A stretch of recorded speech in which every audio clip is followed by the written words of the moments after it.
Hello' বন্ধুসকল, আজি upper আছামৰ দুপৰীয়া সাজৰ চালাডৰ সোৱাদ লোৱা হওক। এই চালাড অতি সহজ আৰু কম সময়ৰ ভিতৰত আটাইতকৈ টেষ্টি চালাড বনোৱাৰ চেষ্টা কৰিছোঁ। মানে মোৰ হিচাপত টেষ্টি, গতিকে চাওঁ আহক। প্ৰথমতে আমি অলপমান বুট বইল কৰি ল'ম, যিহেতু বুট দিলে ভাল লাগে চালাডটো খাই। আৰু সদায় চালাডবোৰ অলপমান কালাৰফুল হ'লে আপোনালোকৰ ভাল লাগে নে ক'বচোন। মোৰ কিন্তু সদায় চালাড কালাৰফুল হ'লে অলপমান ভাল লাগে। ব'লক তেন্তে ষ্টাৰ্ট কৰি দিওঁ আৰু আজিৰ চালাডৰ ৰেচিপিটো। এতিয়া অলপমান বুটকেইটা বইল হ'বলৈ দিম, কাৰণ যেতিয়ালৈকে কালাৰটো চেঞ্জ নহয় তেতিয়ালৈকে অলপমান বুটকেইটা বইল কৰি থ'ম। আৰু মানে কালাৰটো চেঞ্জ হোৱাৰ লগে লগে বুটৰ পৰা বেলেগ এটা সোৱাদো আহে নহয়, সেই সোৱাদটো অহালৈ থ'ম। আৰু অলপমান যিহেতু নিমখ অলপ দি দিম, কাৰণ তেতিয়াহে অলপমান টেষ্ট লাগিব। সেইকাৰণে অলপমান নিমখ দি পেলাই এতিয়া ধুনীয়াকৈ অলপমান সিজিবলৈ দিম। আৰু এতিয়া সিজা হৈ গ'ল যিহেতু, আৰু এয়া আমাৰ চালাডৰ কাৰণে কি লৈছোঁ দেখিছে নহয়। এফালে অলপমান বন্ধাকবি, এটা পিঁয়াজ সৰু, আৰু অলপমান বাদাম, অলপমান বুটকেইটা যিহেতু বইল কৰা দেখাইছিলোঁ, আৰু এটা গোল নেমু, আৰু এটা সৰু বিলাহী, আৰু এটা অকণমান তিয়ঁহ লাগিব। তিয়ঁহ মানে অলপমান তিয়ঁহ, আৰু তিয়ঁহকেইটা এতিয়া ধুনীয়াকৈ অলপমান তিয়ঁহ কাটি লোৱা হ'ল। চাই থাককচোন কেনেকৈ বনোৱা হয় ৰেচিপিটো, আৰু কেনেকুৱা পাইছে কমেণ্টৰ জৰিয়তে জনাব হা।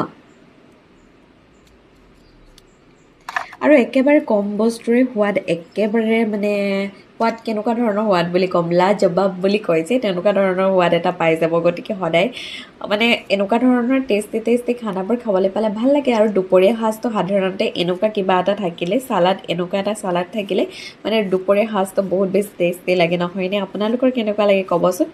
আৰু কম সময়ৰ বনোৱা এটা চালাড, আৰু একেবাৰে পুষ্টিকৰ আৰু সতেজ, একেবাৰে যিহেতু একদম ঘৰৰ বস্তুৰে বনোৱা হয়, সেইটো কাৰণে খায়ো ভাল লাগে। লগতে আপোনাৰ বা মোৰ স্বাস্থ্যৰ কাৰণেও ভাল, সেইটো কাৰণে সদায় এনেকুৱাকৈ চালাড এটা খালে মনটো ভাল লাগি থাকে নহয়নে? আৰু আপোনালোককো অলপমান চালাডৰ জুতি লোৱাৰ দেখুৱাবৰ চেষ্টা কৰিলোঁ। কেনেকুৱা পাইছে কমেণ্টৰ জৰিয়তে জনাব নাপাহৰিব কিন্তু।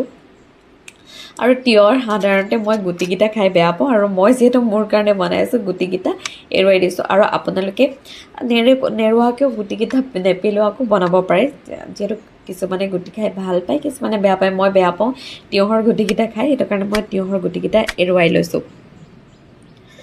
আৰু এনেও অসমীয়া চালাডৰ যাদু একেবাৰে ক'বলৈ গ'লে একেবাৰে সহজতে বনাব পাৰি, আৰু ঘৰত থকা বস্তুকেইটাৰ জৰিয়তে। আৰু উইণ্টাৰ ছিজনটো মানে ঠাণ্ডাৰ সময়কণ আচলতে চালাড চবৰে প্ৰিয় হয় নহয়নে? আৰু মানে কালাৰফুল বস্তুবোৰ, চব্জিবোৰ আহে যে, সেইটো কাৰণে ভাল লাগে। আৰু এতিয়া মই ধুনীয়াকৈ চালাডটো বনাই আছোঁ, আৰু আপোনালোকে কেনেকুৱা পাইছে ক'ব। আৰু যিহেতু মই সৰহকৈ বনোৱা নাই, অলপমানকৈ বনাইছোঁ, গতিকে বস্তুবোৰো